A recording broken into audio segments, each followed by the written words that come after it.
안녕하세요. 한글로 배우는 영어의 용쌤이에요. 오늘은 사자와지, The Lion and the Mouse 해석을 해볼 거예요. 지난 시간에 줄긋기를 모두 다 맞췄기 때문에 오늘은 그 해석을 해볼게요. 자, 첫 페이지 The Lion and the Mouse 이렇게 됐던 문장인 거죠. 자, 여기에서 이제 이거를 줄을 그으면 어떻게 됐는지 살펴볼게요. 자, 첫 페이지에요. 사자와 지, 관사 뒤에 명사라고 얘기했으니까 이렇게 명사가 있을 거예요. 그래서 해석을 해보면 사자와 지라고 해석을 하면 돼요.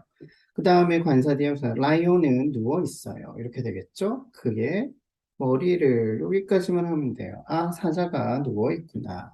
그 다음에 마우스가 왔어요. 그리고 필요가 없었던 부분이네요. 달렸어요. 이렇게 되게 되면 어떻게 되는 거예요? 쥐가 왔어요. 그리고 어떻게 했어요? 달렸다. 이렇게 해석을 하고 있으면 될 거예요. 그 다음에 라이온이 누워 있어요. 누워 있어요. 그게 발을 발을 베고 누워 있나 봐요. 그 다음에 spare me bag mouse라고 되어 있어요. 살려주세요. 말했어요. 여기서 beg는 말했어요 또는 간청했어요 정도 돼요. 구걸했다고 하면 좀 이상하죠? 쥐가 이렇게 된 거예요. 그러면 여기까지 내용을 보게 되면 사자가 누워 있었는데 어떻게 됐다고요? 지가 온 거예요. 지가 와서 달렸어요. 그 다음에 사자가 그의 팔을 베고 누웠었는데 살려주세요라고 간청을 한 거예요. 자, 그럼 왜 간청을 했을까요? 아마도 사자를 방해하지 않았을까? 우리는 충분히 생각을 해볼 수 있어요. 그러면 이제 그 다음 장 살펴볼게요. 자, 두 번째 장 내용이에요. Let me 해주세요 라고 얘기했어요. 어떻게 해달라고 했는지 여기에는 go가 원래는 있었는데 어쨌거나 해주세요 라는 거예요. and가 들어가면 뒤에 또 똑같은 게 나올 수 있는데 어떻게 나왔나 볼게요. I will pay you. 나는 will pay 보답할게요 라는 뜻이에요.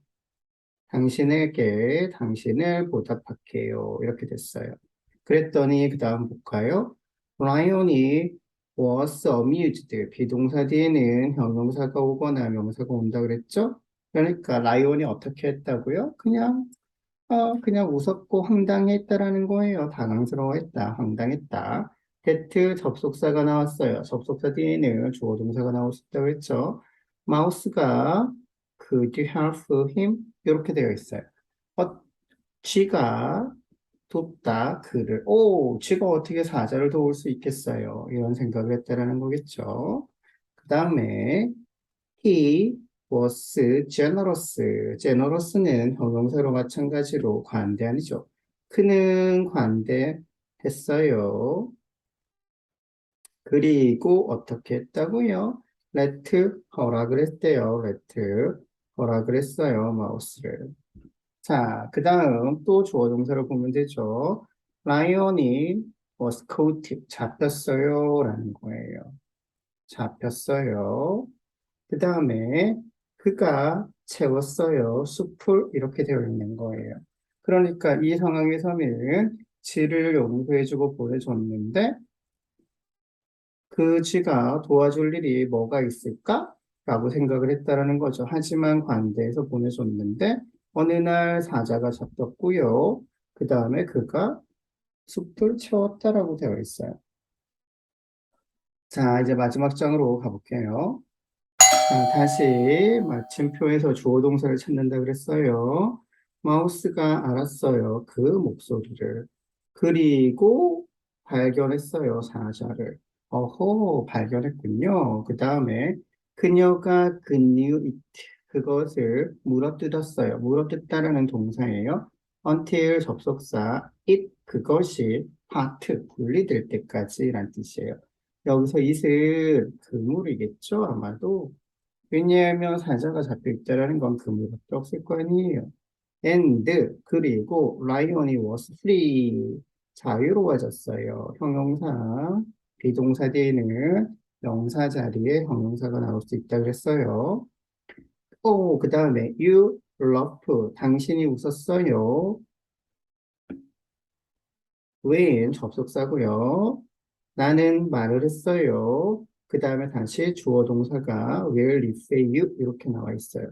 이렇게 주어 동사가 너무 많이 나와서 말이 안 된다고 생각할 수 있을 거예요. 그런데 지금처럼 이렇게 됐을 경우에는 주어 동사가 나오고 다시 주어 동사 이렇게 나올 때는 여기에 일반적으로 대시라는 접속사가 빠져 있다라고 보면 돼요. 틀린 게 아니고 빠져 있는 거예요. 그럼 다시 볼게요.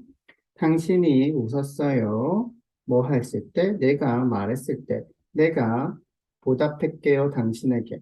그렇게 말했을 때 웃었다라는 거죠. said mouse. 쥐가 말을 했어요. 당신은 알 거예요. 접속사 get가 나왔어요. 이 접속사인 걸 어떻게 알까요? 뒤에 주어 동사 목적어가 있기 때문에 접속사라는 걸 아는 거예요. 당신은 see, 보다라고 하지만 여기에서는 알다라는 뜻으로 많이 써요. 쥐가 구할 수 있어요. 사자르이란 뜻이에요. 자, 결론이었죠. 친절은 결코 낭비되지 않는다. 결코 헛된 것이 아니다라고 얘기했어요. 네 번은 결코 아니다. 누구랑 똑같은 말이다? 나시랑 같은 말.